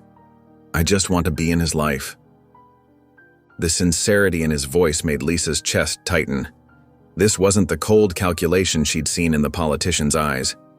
This was raw, genuine emotion. They sat in a pew, the twins cradled between them. Samuel explained his wishes: to be present, to support, to love. "I know what it's like to be judged unfairly," he said. "I would never put you through what that man did." Lisa found herself relaxing as they discussed possibilities. Samuel spoke of weekend visits, shared holidays, and supporting both twins equally. "They're brothers," he said firmly. "I won't separate them or treat them differently." As they talked, Lisa saw what kind of father Samuel could be: patient, kind, understanding. He never pushed, never demanded. Instead, he asked what she needed, what would make her comfortable. "I'll sign any agreement you want," he offered. "No courts, no lawyers, just us, finding a way to make this work for the children." Lisa made her decision then, watching as Samuel gently touched each twin's cheek. She would let him be part of their lives. Samuel bowed his head over the babies, his prayer soft but fervent. "Lord, bless these children. Help me to be the father they deserve." His words encompassed both twins, making no distinction between them. Lisa watched, something tight in her chest finally loosening. For the first time since discovering her pregnancy, she felt hope that not all men would abandon their children. Some, like Samuel, would choose to stay and love them. The morning sunlight streamed through the kitchen windows as Lisa sat at the table, carefully feeding her twins. The peaceful routine she'd established over the past few weeks had brought a sense of normalcy back to her life. One baby cooed softly while the other eagerly accepted another spoonful of warm cereal. A sharp knock at the door broke the calm. Carolyn, who had been preparing coffee, walked to answer it. Lisa tensed slightly. Old habits die hard, but kept her focus on her children. "Yes?" Carolyn's voice carried from the entryway. A courier in a crisp uniform stood on the porch, holding out a thick manila envelope. "Delivery for Lisa Lawson," he announced professionally. "Signature required."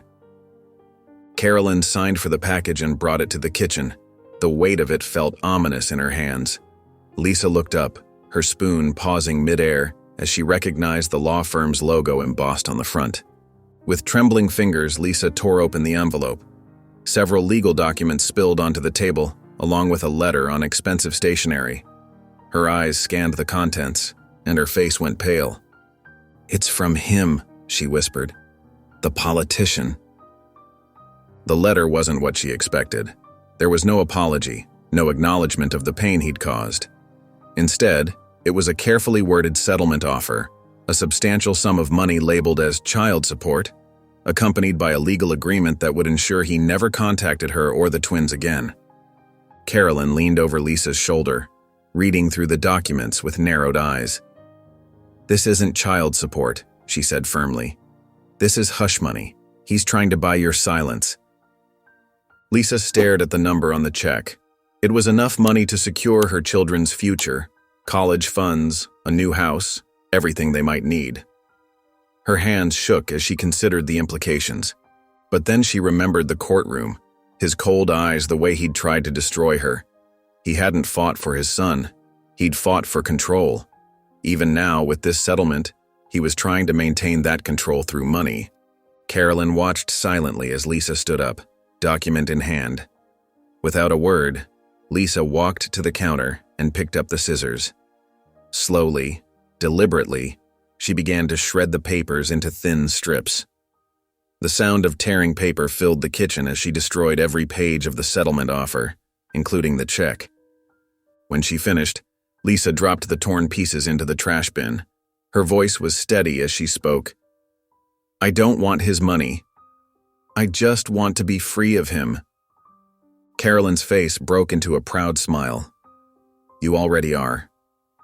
The late afternoon sun cast long shadows across the park as Carolyn and Lisa walked side by side, pushing the twins in their double stroller. The gentle breeze carried the scent of blooming flowers, and children's laughter echoed from the nearby playground. For the first time in months, Lisa's shoulders weren't tense with worry. "They love being outside," Lisa said softly, watching as one of the twins reached up to catch a falling leaf. "Sometimes I forget they can just be babies. Normal, happy babies." Carolyn nodded, her throat tight with emotion. They found an empty bench near the duck pond and sat down, the stroller positioned between them. The silence stretched, comfortable at first, then heavy with unspoken words. "Mom," Lisa started, her voice barely above a whisper. "Why didn't you come looking for me? When I ran away at 17? I waited.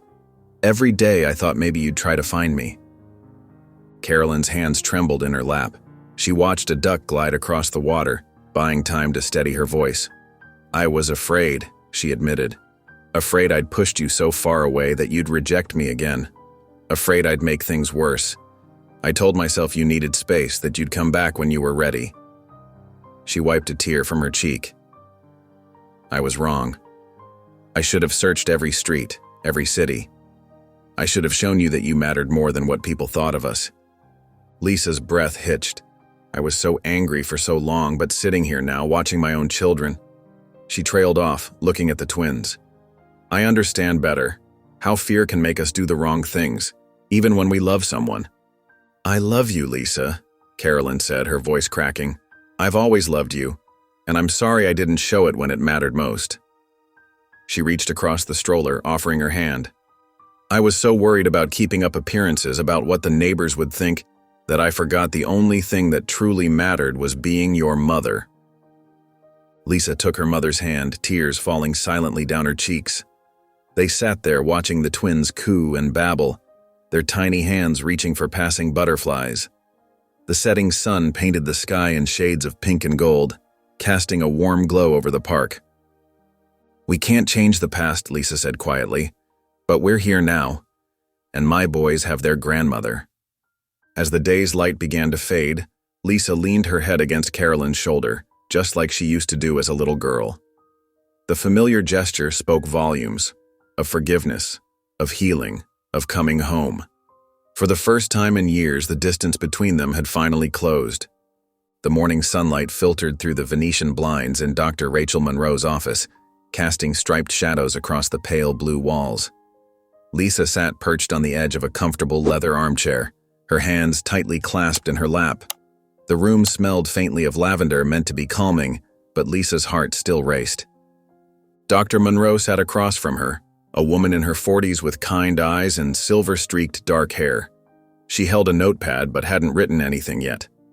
The silence stretched between them, not uncomfortable, but heavy with unspoken words.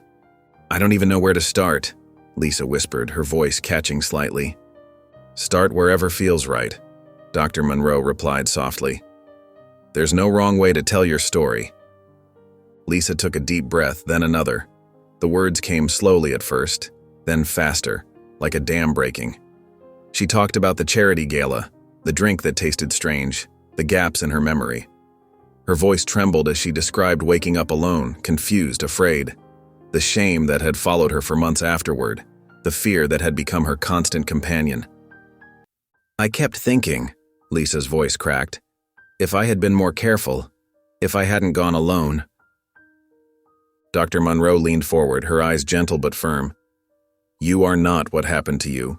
You are what you choose to become." The words hit Lisa like a physical force.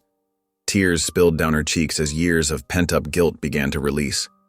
She talked about her fears of motherhood, how sometimes she looked at her twins and worried she would fail them the way she felt failed in her own life. "But look at what you've already done," Dr. Monroe pointed out. "You've fought for them, protected them, loved them unconditionally. You're already breaking the cycle, Lisa." Lisa wiped her eyes, nodding slowly. "It won't be easy, will it? Healing?" "No," Dr. Monroe admitted. "But you've already taken the hardest step, asking for help. The rest is a journey, and you don't have to walk it alone anymore." When Lisa stepped out of the office building, the morning sun felt warmer somehow. She stood on the sidewalk for a moment, just breathing. For the first time in years, her past felt like exactly that, the past. Not a weight dragging her down, not a shadow threatening to swallow her. She wasn't broken. She was healing. The late afternoon sun cast long shadows across Carolyn's front yard, painting everything in warm golden hues. From her wooden rocking chair on the porch, she watched Lisa chase after the twins, their delighted squeals filling the air. One toddled toward a flower bed while the other crawled through the grass, both wearing matching blue overalls. "Careful, sweetie," Lisa called out, scooping up the adventurous crawler before he could stuff a handful of dirt into his mouth. Her laughter rang clear and true, a sound that made Carolyn's heart ache with joy and regret in equal measure. Carolyn's fingers traced the worn armrest of her rocking chair, memories washing over her like waves. She remembered a different time, a different Lisa. A quiet teenager who used to sit alone in her room, drawing pictures Carolyn never took the time to look at. "I almost lost her," Carolyn whispered to herself, her voice catching. But she came back. The weight of past mistakes settled heavy on her shoulders. All those times she'd chosen work over school plays, all those conversations she'd cut short because she was too busy. She'd been so focused on providing a stable life that she'd forgotten to provide the love her daughter needed most. Lisa's voice cut through her thoughts as she lifted one of the twins high in the air, spinning him around while he giggled uncontrollably. "Who's Mama's flying angel?" "You are." The pure joy in her daughter's voice brought tears to Carolyn's eyes. She remembered her own early days of motherhood, how overwhelmed she'd felt, how impatient she'd been. She'd thought being a good mother meant having all the answers, maintaining perfect control. Now, watching Lisa with her boys, Carolyn understood something profound. Love wasn't about perfection. It was about showing up, about trying again, even after failing. Lisa set the baby down gently, then dropped to her knees to gather both twins in her arms. They snuggled against her, their little hands patting her cheeks. The sight made Carolyn's chest tighten with emotion. "I will do better," Carolyn promised herself quietly, gripping the armrests of her chair. "I already am." The words settled into her heart like a prayer, a commitment to the second chance she'd been given. Because that's what this was. Not just Lisa's redemption story, but hers too. Every day they were rewriting their story together, healing old wounds, building new memories. The evening sun filtered through the living room windows, casting a warm glow over the birthday decorations. Colorful balloons bobbed gently against the ceiling, and a homemade banner reading, "Happy First Birthday," stretched across the wall. The twins sat in their high chairs, eyes wide at the small gathering around them. Samuel Okoye stood near the corner, his tall frame relaxed as he watched the scene with gentle eyes. He held a simple wooden box in his hands, occasionally glancing down at it with a mix of nostalgia and hope. Carolyn bustled around making sure everyone had enough cake and drinks, while Lisa adjusted the party hats on her sons' heads. "Time for presents," Carolyn announced, her voice warm with joy. The twins bounced in their seats, though they were more interested in the wrapping paper than the gifts themselves. Samuel stepped forward, clearing his throat softly. "I have something. It's not much, but it means a lot to me."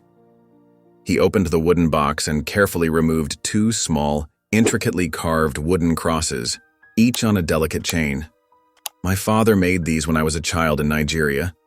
I've kept them all these years." Lisa's eyes widened as she took in the beautiful craftsmanship, the way the wood seemed to tell a story in its grain. Without hesitation, she stepped forward and wrapped her arms around Samuel in a heartfelt hug. "Thank you," she whispered, her voice thick with emotion. Carolyn watched from across the room, her heart swelling with pride. She remembered the frightened, defensive Lisa from months ago, who could barely look Samuel in the eye. Now here she was, embracing him, letting him be part of their family's story. As the evening progressed, Lisa pulled Samuel aside while the twins played with their other gifts. "Thank you for being so patient with me," she said softly, "for never pushing, for just being there." Later, as the party wound down, Lisa and Carolyn found themselves alone in the kitchen, loading dishes into the dishwasher. "Did you ever think we'd be here?" Lisa asked, leaning against the counter. Carolyn shook her head, smiling. "No, but I'm so grateful we are." There was no trace of the old tension between them, no hint of past hurts. They had moved beyond that, into something stronger and more beautiful. The moment for the birthday candles arrived. Lisa gathered her boys into her lap, their tiny hands reaching for the flickering flames on the cake before them. As everyone began to sing "Happy Birthday," Lisa looked at her sons' faces illuminated by the soft candlelight. She closed her eyes briefly, making a silent wish, not for herself, but for them. A wish that they would always know the depth of love that surrounded them, that they would always feel as safe and cherished as they did in this moment. The night wrapped around the house like a soft blanket, peaceful and still. Moonlight spilled through the nursery window, creating gentle shadows that danced across the pale blue walls. Carolyn sat in the old wooden rocking chair, its familiar creak a comforting rhythm as she cradled one of the twins. Her grandson's tiny fingers curled around her thumb as she hummed an old lullaby, the same one she used to sing to Lisa. The baby's peaceful breathing mixed with the quiet sounds of crickets outside. Carolyn gazed down at his innocent face, marveling at how such a tiny being could bring so much healing to their broken family. Her humming filled the quiet room, a melody that carried years of regret and newfound hope. A floorboard creaked softly, and Carolyn looked up to see Lisa standing in the doorway. Her daughter's silhouette was backlit by the dim hallway light, hesitant and uncertain. Carolyn's lips curved into a gentle smile. "Couldn't sleep?" she asked softly, careful not to disturb the sleeping baby. Lisa stepped into the nursery, her bare feet silent on the carpet. The moonlight caught the tears glistening in her eyes. She wrapped her arms around herself, a gesture that reminded Carolyn of the scared teenager who had run away all those years ago. "Mom?" Lisa's voice was barely above a whisper, thick with emotion. Carolyn looked up, meeting her daughter's gaze. The years of pain and distance between them seemed to collapse in that moment. Lisa's voice cracked as she spoke, each word heavy with meaning. "Thank you for not giving up on me." Carolyn's heart swelled. Without hesitation, she reached out with her free arm, pulling Lisa close. Her daughter crumpled into the embrace, careful not to disturb her sleeping brother. They held each other tight, tears flowing freely now. This wasn't just a mother and daughter who had once been strangers to each other. This was family who had fought through darkness to find their way back to love. The past still existed, the painful memories, the lost years, but it no longer stood as a wall between them. Instead, it had become a bridge, showing them how far they'd come. The baby stirred slightly in Carolyn's arms, making a soft cooing sound. She adjusted him gently, never letting go of Lisa. "I love you," Carolyn whispered, her voice full of everything she'd never said before. For the first time in years, Lisa didn't hesitate or pull away. "I love you too, Mom." As the baby settled back into sleep, Carolyn looked down at his peaceful face and realized, this moment, this healing, this love. This was what redemption truly looked like. If you enjoyed the story of Lisa, I handpicked this next story that you will enjoy. Please don't miss this one. Click here to watch it.